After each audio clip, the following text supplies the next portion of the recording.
You at home asked for it. The UFC delivered on it. The people wanted to see a Bobby Green main event. They didn't know they wanted it this quick. He's going to be taking on top-ranked Islam Makhachev sitting... It's like a monkey paw wish. Like, you get what you want, but you're not really getting exactly what you want, you know? Well, for Bobby Green, he last fought just a couple of weeks ago taking on Nasrat Haqparast. And what he did extremely well in that fight was he negated the power of Haqparast. He was able to establish the distance early and put on one of the most impressive performances of his career. And I can't underscore that because Bobby Green's fought some of the best guys in this division, and he's had some really good fights. I mean, he's got, 3 fight of the nights. He's got a performance bonus. He's got a submission of the night bonus when those things were a thing.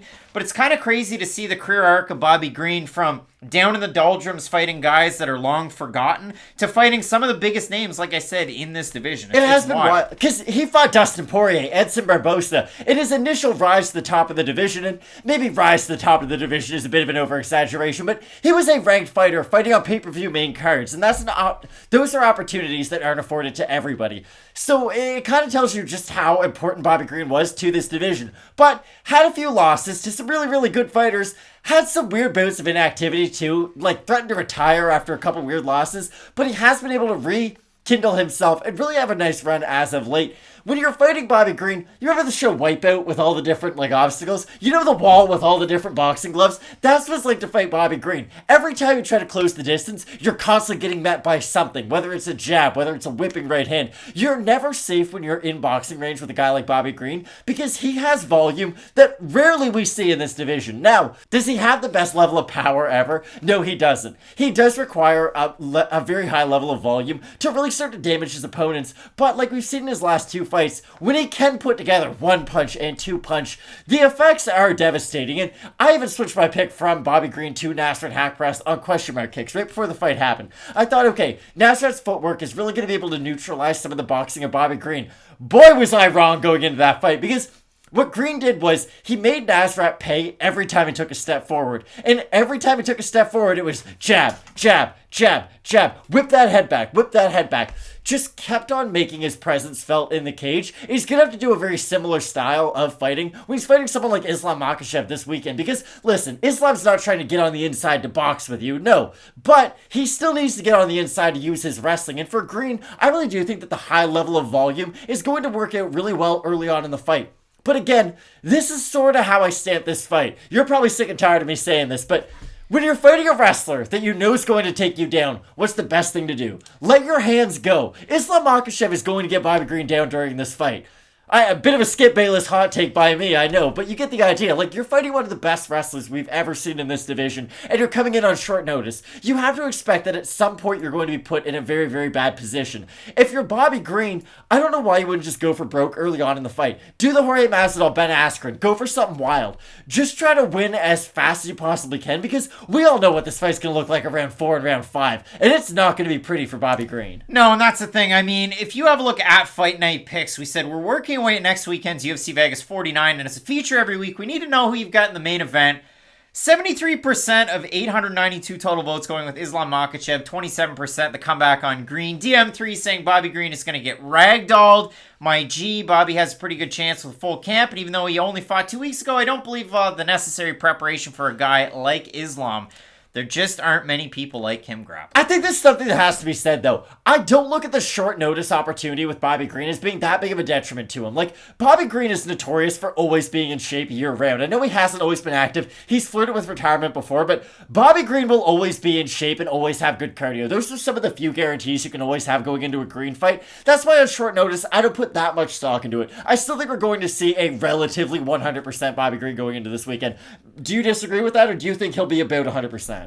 I think it'll be about 100%. I mean, it's not like he took a lot of damage in that fight against Nasrat Haqparast. And when you look at Bobby Green, his overall game, this is the one thing. Can Islam Makhachev lose? Yeah, he's done it once. I mean, Adriano Moraes cold-cocked him just like Jim Miller when he fought Eric Gonzalez. That's my big comp. It's like, whoa, where did that come from? Now, all of a sudden, Jim Miller's knocking everybody dead. Artist. But when it comes to this fight, Bobby Green definitely has that opportunity.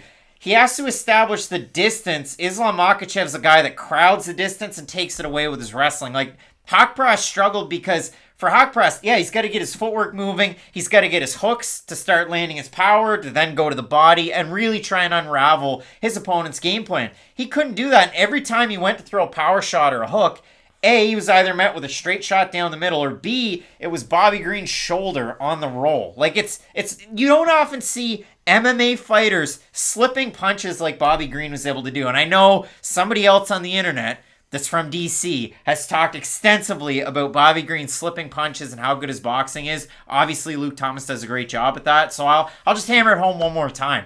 Bobby Green's one of the premier guys at that. And in this division, a career UFC 72% takedown defense. He got 2 takedowns against Thiago Moises in a fight that was closer than you might remember. And he was taken down twice in that fight. So that was the last person that took Bobby Green down. Obviously, he had that great third-round comeback against Fiziev, ultimately losing that fight by decision. The first-round knockout win over Ali Quinta. The decision win that he had just a couple weeks ago against Nasrat Haqparast. Islam Makhachev, though. I mean, Tsarukyan, Davi Hamo, Strudober, Thiago Moises, Dan Hooker. I look at these guys. I mean, Moises included in that, because if you want to play MMA math, one got to win, one got to lose. But Islam Makhachev's ranked 4th in this division. Bobby Green's unranked. Islam Makhachev's looked at as the next Khabib because, again, the similarities, the commonalities of American kickboxing, and the lights-out ground game. Like, I just look at Islam Makhachev. Could I see this being a Juliana Pena, Amanda Nunes fight? Maybe. That happened. That really happened. The difference is, though, Amanda Nunes will play the game of striking and with grappling, and she got overconfident. Islam Makhachev hasn't had the necessary success to then become overconfident yet. I think that's the big difference between these two fighters. And with Islam, like you said it perfectly, he knows what he's good at. And, like, that really, really does matter. I know that's a basic thing. Like, of course he knows what he's good at. But with Islam, his striking rate is what it is. Not because he goes in there, boxes with guys for a little bit, then takes them down. His strike rate is what it is because he takes guys down, lands significant strikes from on top, and guys just flail around underneath. Like, I'll be honest, I think Dan Hooker is as good of a fighter as Bobby Green. I know he went back down to featherweight, but like if those two guys fought, A, it's going to be a fight of the night, and B, it's probably going to be really close. Islam destroyed Dan Hooker, and the fight wasn't even close. And Hooker has submission ability of his own. Like, I would say Dan Hooker is the better submission grappler than Bobby Green. Green might be the better wrestler because he has shown the offensive wrestling in his repertoire a little bit more than Hooker, but you get the idea. You have two guys who are very, very good on the feet. Let's call them average on the mat. Maybe that's giving them too much credit and it might not be breaking it down enough, but you get the idea. Two guys who are at least adept on the mat. I just think this fight's going to go very similar to the Dan Hooker fight. For Bobby Green, it's a great opportunity, but this is why I say it's like a monkey paw wish. You're getting the main event slot that you want, but is this really the main event slot that you want? There's just such a weird by the way, and even for Islam, this isn't going to give him the credit that he deserves. Like, if he beat Beneil Dariush, yes, Dariush has a few bad losses on his record, but you look at the fighter he's become and the run that he's been on. If you beat Beneil Dariush, you're probably fighting for a title in your next fight. If you beat Bobby Green, you probably still need to fight another guy in the top 5 to really prove yourself worthy of a title shot. And for Islam, it just basically makes him wait another 8 months, because I agree with you. He will fight for a title one day, or at least I think he will. Again, this weekend, big ramifications, of course, but with Islam, it just feels like the timer always gets set back another 6 months, another 8 months. There was an injury. His opponent fell out. There's always an oh, by the way, and it really sucks for a guy who has the ceiling that he does. And this fight will be contested at a catch weight of 160 pounds. An interesting note, being on incredibly short notice, though. Again, I don't worry about Bobby Green making the weight. This guy is a consummate professional. You want to hear a guy rock a mic. Bobby Green, incredibly well-spoken, and it's always fun when he gets the opportunity. You look at the odds for this one, Makhachev opened to minus 450. He's a minus 735 average on best fight odds. Bobby Green opened to plus 350. He's a plus 490, and if we have a look at the odds, or the votes rather, on Tapology, 85% Makhachev, 74% by submission. For the 15% that have Green, 72% by knockout. Yeah, for me, I do have Islam Makhachev. Again, you know what you're good at. You're going to go in there. You're going to attempt the takedown. Green has really good takedown defense. I talk about it quite a bit. He's got a different way to defend takedowns than a lot of guys. He just gets a really wide base, presses the head away, circles his way out, and then we're back into boxing. And if you want to see a fun fight in some of the scrambles and the boxing and so on and so forth, there's a couple. I mean, Lando Venata and the Clay Guida fight. Those are fun ones to go back and watch. If you like Bobby Green and you like to see how he's able to get it done, how the what do they say? How it's made. How the sausage is made. how the hot dogs are made. I don't like to see how those are made. What is this? Disgusting.